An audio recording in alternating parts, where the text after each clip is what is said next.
Okay, today we're working on a Tcl 55S41R.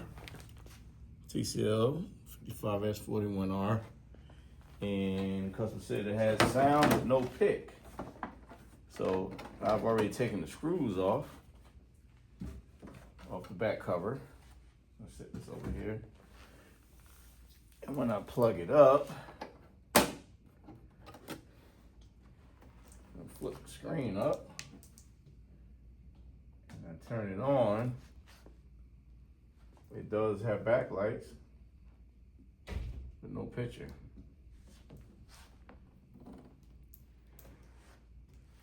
So whenever I have a TV with no picture, the first thing I like to check is whether the screen is at fault. These boards here connect directly to the screen. Whether this power supply, whether the circuit that drives the screen has voltages, and also whether it has the voltage that actually fires the screen up. It's usually a high voltage, 40 volts, 15 volts. It's going to be some sort of voltage on the capacitors. There's small capacitors on here, and they all should have a voltage on it. And if they don't, then what I do is I start disconnecting one cable at a time and see if the voltages come back. If there's voltages actually there already without disconnecting these, then I assume the main board is not sending a video signal. The main board is bad, and I just go ahead and replace it. One way to determine whether the main board might be bad is the opto light here. On most TVs will be on. If it's off and you have power and backlights on, then the main board is bad. But if you see light in there, most likely the main board is functioning. And again, they said they had sound, so that tells me the main board is probably okay. So the first thing I do is get right here and see what I have here. Set my voltmeter on volts. Okay. Let's see, hopefully you can see that. It don't look like it can. Maybe I'll put it right there. Okay, it looks like you can see that. I sure hope that's not the meter about to cut off. I just turned it on. Let's see. Why is it beeping? Okay.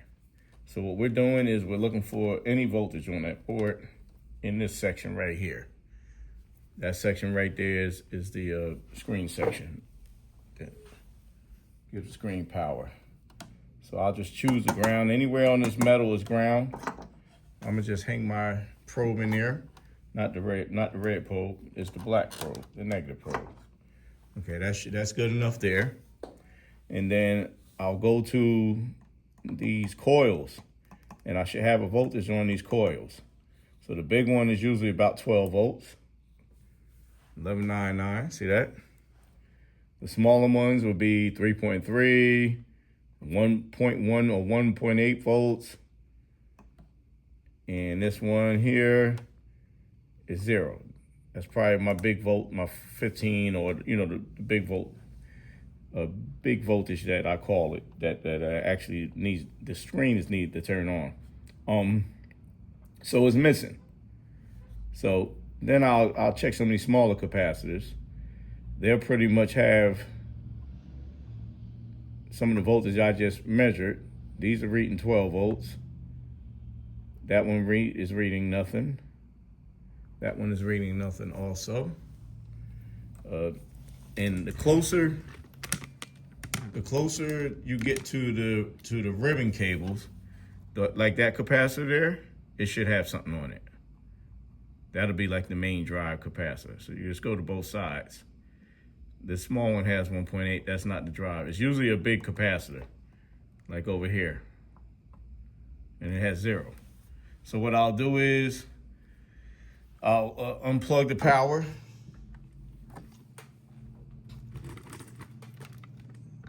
Let me see if I can adjust this. I'm trying to get in close to it without zooming. But I'll just disconnect the power cord gently. And I'll disconnect the left side from this way. I don't disconnect from this side, because if you leave that connected and this disconnected, then if voltages are coming down them lines and it touched this metal, you'll short out the whole board. You short everything out. So I disconnected from this side. That way it stops right there at the jack, at the connector. All right, so let's plug this back up. And even without me turning power on, I should have a voltage here. So if I go here, there's nothing. If I go back over here, I still got the 3.3. I still got 1.8. Still got 12, which is the main power. If I hit the power button on the TV, the power button is right here. If I go back, still nothing. So that tells me that maybe this side is okay, or maybe not. But I do both until I get my power back. Sometimes I disconnect both of them. But sometimes you need one of them connected for this circuit to turn on power. So, but I'm going to disconnect both of them and see if the power comes back, or see if I get screen power. And look at that. I'm on a small capacitor, the big capacitor rather, that's near the cable, near the LVDS cable. And look what I have. I have 5.29 volts. That was not there with the cables connected. So just by disconnecting these cables, that voltage is back. That means to me, there's something shorting that voltage out on the TV screen. See, I got 4.3 on this other one, which I did not have. Okay, so if I go to this coil here, that coil is still reading 0, I believe. Yeah, because it's going to read on both sides. So that coil still doesn't read anything. But this capacitor here and this capacitor here is what I didn't have anything on. So that lets me know my problem is the screen and not the main board. So now I didn't have either one of those voltages with those two cables disconnected. I mean, I have both voltages with those two cables disconnected, but with this one connected, I didn't have them voltages. So this one was disconnected by itself.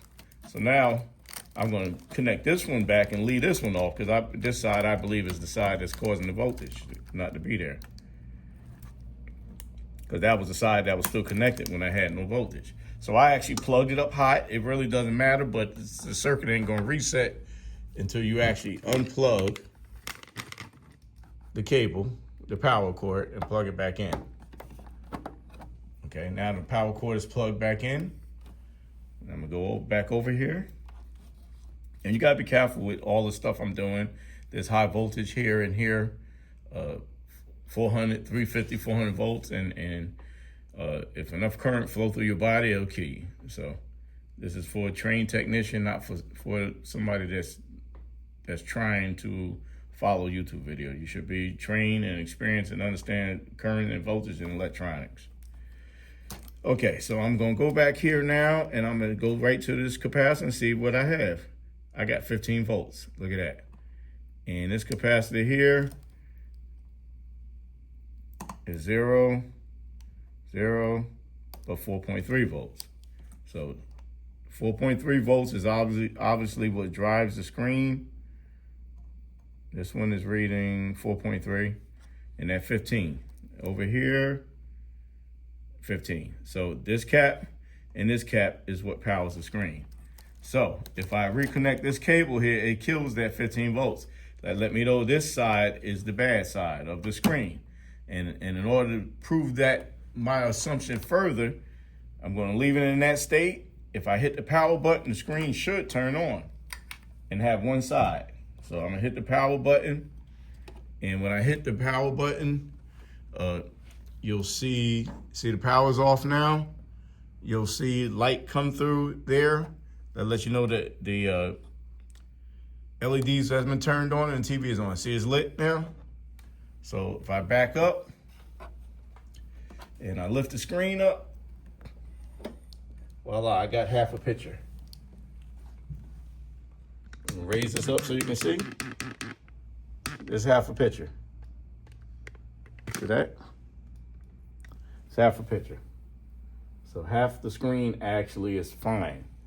Half of the screen is fine. So that side of the screen, either that board that connects to the screen has bad components, or the screen itself is no good. Okay? So if I lay it back down, the next thing I do now is I actually look for short circuits on the capacitors on that screen.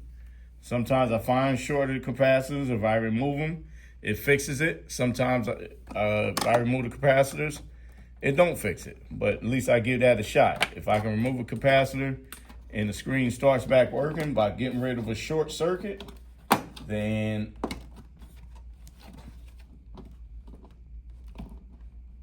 it's a repair. It's a good repair. But if it doesn't fix it, then the screen itself is bad, and that's something I can't do nothing about, because I would have to replace the screen. All right, this thing is always tough to get off, and they make it tough like that so that you don't snatch it off and break the speaker wire. So moving on down, we're gonna test every capacitor on this board for a short. And I like to use my other meter for that. I can use this meter, but my other meter entertains me more. So I use my other voltmeter. Either meter will work. I set my voltmeter on tone so I can listen for a short. And I can put it on capacitor too to see if it charges. But I'm gonna use tone for now, just to do a quickie. And I'm not sure if you should probably be able to see what I'm doing here. I'm gonna touch them and it makes a noise. So if I go across the capacitor and it makes a noise, then that capacitor is shorted. So I'm gonna check them on. And I'm not worrying about the rest of the components. I'm just testing capacitors. So far, nothing.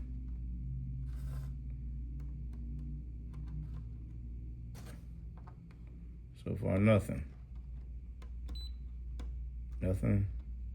If I don't find a short, then it's the actual screen is bad, and there's nothing I can do about that.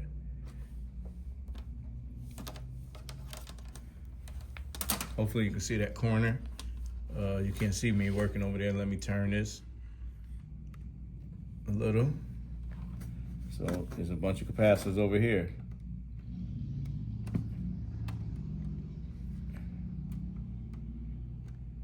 None of them are reading short. This is a quick beep, that's about it. So we have a bad screen. This IC, I could check this IC, but I have yet to find one of these ICs bad. And it's not shorted. So this meter didn't show me any shorts. I can check for capacitance, stuff like that. But I'm gonna try my other meter right quick. Just do a double take.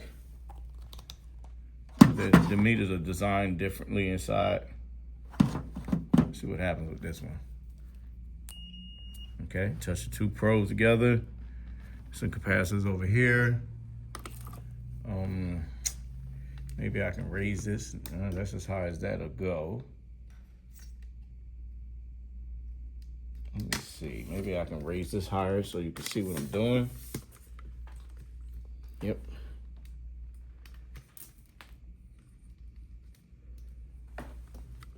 Be right with you.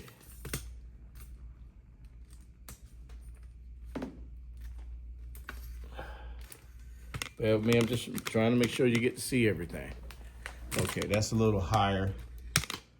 So you can be over top like you're looking over my shoulder. All right. So, I'm gonna check the little brown guys. All right, that one is not shorted, that one is not shorted, that one is not shorted. Okay, moving right along. This one is not shorted, that one, that one, that one, that one. Now that's me touching the probes, making the probes come together. So I'm gonna swap my probes too. Sometimes shorted in one direction, but it's shorted. So I'm gonna turn my probes around and see what happens.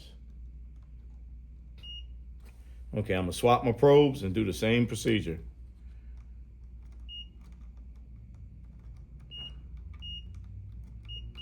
I mean, it's the same thing. I guess I could have went left, right,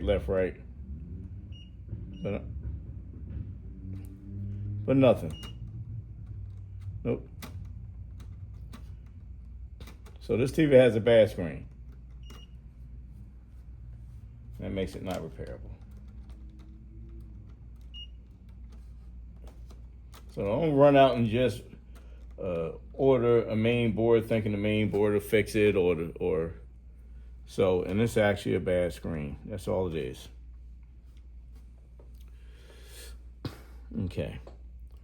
So go backtrack. For us to backtrack, I'm going to plug this side back up and you'll see the voltage missing again. 15 volts and the 4.3 volts. And this is how you diagnose whether you have a bad screen or bad capacitors. So I think you can see me. Yeah, yep, you can see me. I'm going to plug this back in.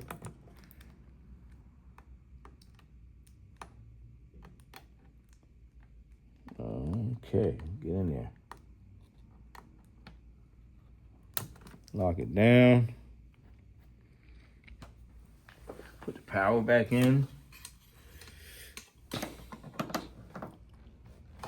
Okay. Touch there for ground. And I'm gonna go to the big caps, and 15 volts is not there. And if 15 volts is not there, the screen is gonna have no picture. Okay, so this is how you can determine whether it's time to toss your TV in the garbage. So again, if the voltage was there, the 15 and 15 was there, and you still had no picture, then the main board is bad. If the 15 volts is not there and you disconnect one of these cables and it comes back, then you know one of these sides of the screen is causing you an issue. So if I disconnect this here, it doesn't come right back right now because I have to unplug and plug back up. Most times it doesn't come back because the circuit already detected that there was a short, so it killed that output. So I'm unplugging this. I'm gonna plug it back up. I'm gonna go there to the capacitor and look at that. 15 volts is there now. Let's go to this one. 15 volts is there. Plug that back up. It'll kill the 15 volts because that's our short. We got short circuit and a TV circuit on that side. Plug it back up, ground. Nothing. See? Short was detected, and this guy's smart enough to turn that 15 volts off. All right, that's it. Thanks for watching. Like and subscribe. Again, it's Tcl 55S41R, and it's pretty much the same as the 55S455, I believe. Same TV. All right. God bless.